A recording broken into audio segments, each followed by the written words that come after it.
हरे कृष्णा राधे राधे दोस्तों। दिवाली आने ही वाली है, बस कुछ ही दिन बचे हैं। और दिवाली की खरीदारी शुभ मुहूर्त से की जाती है, जो कि हम धनतेरस से करते हैं। लेकिन दोस्तों, अगर आप फिर भी शॉपिंग करना चाहते हैं और कुछ ऐसी शॉपिंग करना चाहते हैं जो कि हमेशा आपको उसका अच्छा फायदा मिले, तो उसके लिए सबसे ज्यादा महत्वपूर्ण नक्षत्र आ रहा है, जो कि है पुष्य नक्षत्र। पुष्य नक्षत्र में खरीदारी करने का अत्यंत ही शुभ फलदायक माना जाता है। और खरीदारी करने के लिए इससे बड़ा दिन और कोई नहीं हो सकता। दिवाली से पहले अगर आप जमकर शॉपिंग करना चाहते हैं, तो इस पुष्य नक्षत्र को ना अपने हाथ से जाने दें। तो इस बार दिवाली से ठीक एक हफ्ते पहले, यानी कि 4 या 5 नवंबर को पुष्य नक्षत्र पड़ रहा है, जो कि खरीदारी के लिए बहुत ही अच्छा शुभ संयोग है। और यह दुर्लभ संयोग है, क्योंकि इस दिन 8 शुभ योग भी निर्मित हो रहे हैं। तो दोस्तों, आज की हम इस वीडियो में बात करेंगे कि पुष्य नक्षत्र, जो कि रवि पुष्य नक्षत्र है, यह कब पड़ रहा है और इसकी शुरुआत कब हो रही है, और इसका महत्व क्या है, इस पुष्य नक्षत्र का महत्व क्या है, और इस पुष्य नक्षत्र में क्या करना चाहिए और क्या नहीं करना चाहिए, और कौन से वो 8 संयोग भी पड़ रहे हैं इस पुष्य नक्षत्र पर। और इसके साथ साथ हम बात करेंगे पुष्य नक्षत्र पर हमें कौन से वो खास उपाय करने चाहिए, जिससे कि हमें धन की प्राप्ति हो सके। तो चलिए वीडियो शुरू करते हैं। अगर आपको हमारी ये वीडियो अच्छी लगी हो तो लाइक, शेयर और चैनल को सब्सक्राइब करना ना भूलें। तो दोस्तों, इस रवि पुष्य नक्षत्र का योग, जो कि 4 नवंबर की सुबह 8 बजे से पुष्य नक्षत्र की शुरुआत होगी, जो कि शनिवार को पड़ रहा है। उस दिन ये शनि पुष्य नक्षत्र से कहलाया जाएगा। और ये अगले दिन रविवार को सुबह 11 बजे तक रहेगा।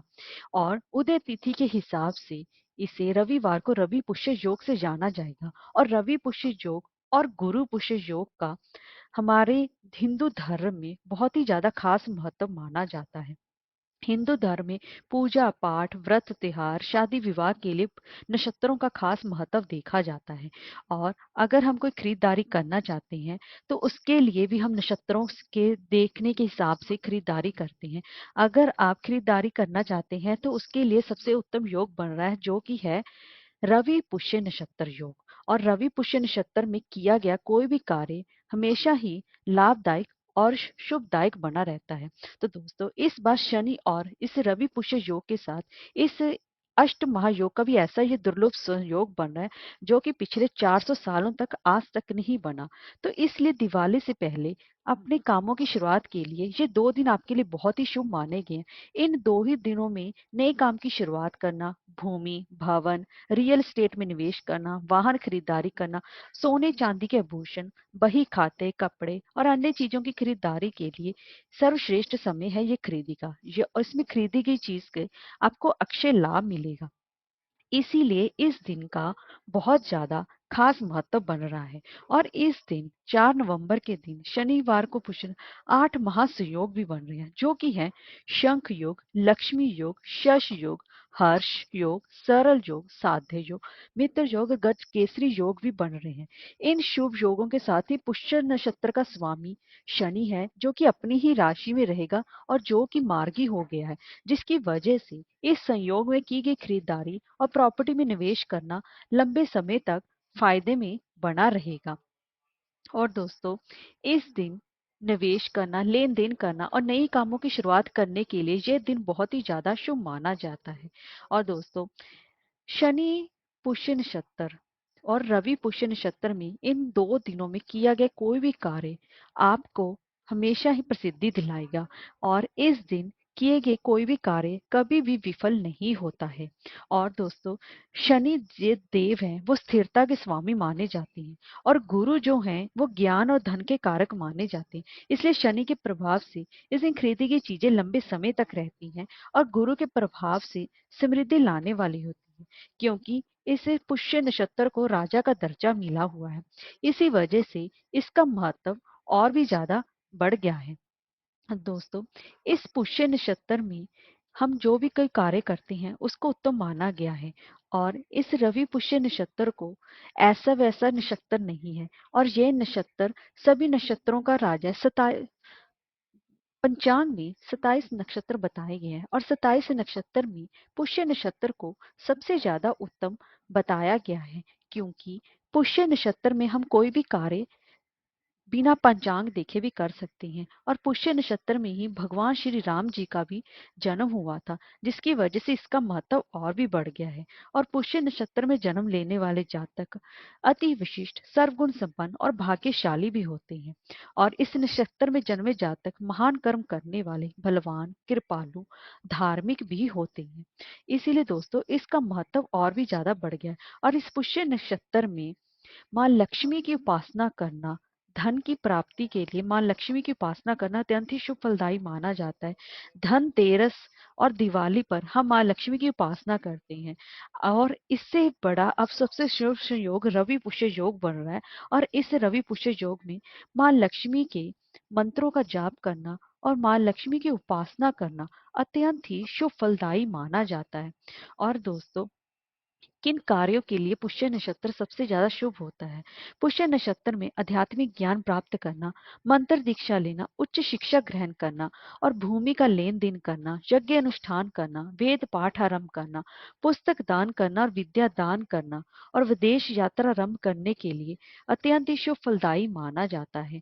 और बस दोस्तों पुष्य नक्षत्र में एक काम जो नहीं किया जाता वो है विवाह का कार्य, क्योंकि कुछ विद्वानों के अनुसार पुष्य नक्षत्र को ब्रह्मा जी का श्राप मिला हुआ है। इसलिए विवाह को छोड़कर अन्य आप कोई भी ये कार्य करना चाहते हैं तो इस नक्षत्र में कर सकते हैं, इसमें कोई भी दोष नहीं लगेगा।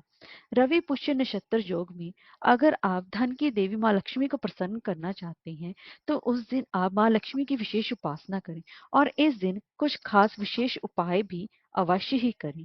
तो चलिए जानते हैं इस दिन हमें कौन से खास विशेष उपाय इस रवि पुष्य योग पर करने चाहिए।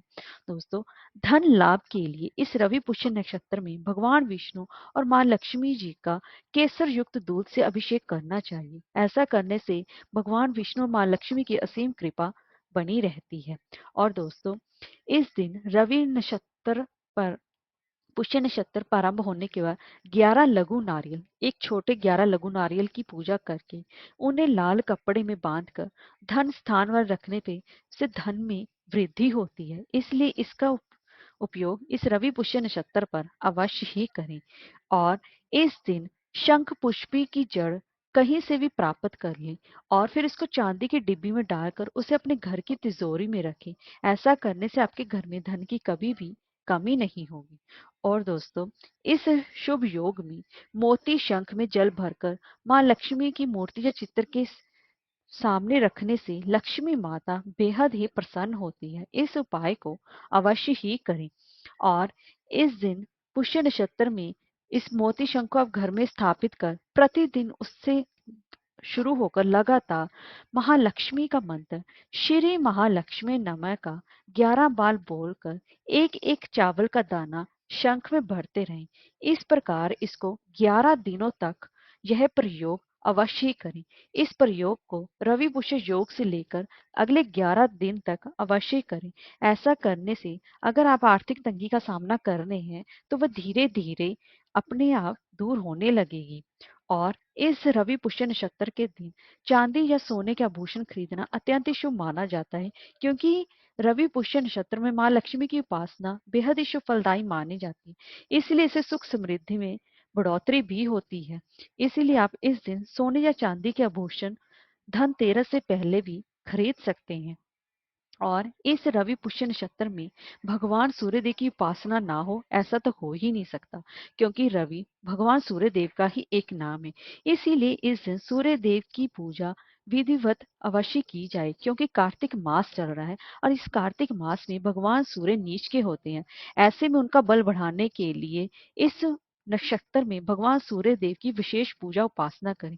ऐसा करने से मान सम्मान, पद प्रतिष्ठा सब कुछ की प्राप्ति होती है।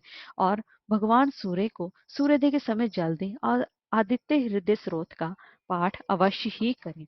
और इस दिन रवि पुष्य नक्षत्र के दिन ही किसी ज्योतिषी से सलाह लेकर माणिक्य रत्न अगर आपको सूट करता हो तो सोने या तांबे की अंगूठी में बनवाकर अनामिका उंगली में धारण करने से भी सूर्य की शुभ फलों की प्राप्ति होती है।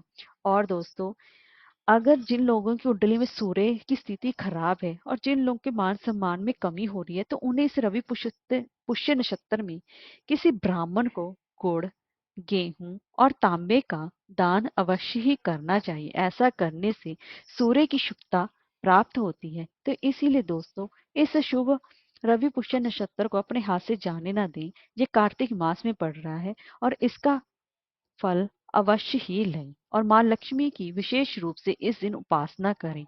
हरे कृष्णा, राधे राधे।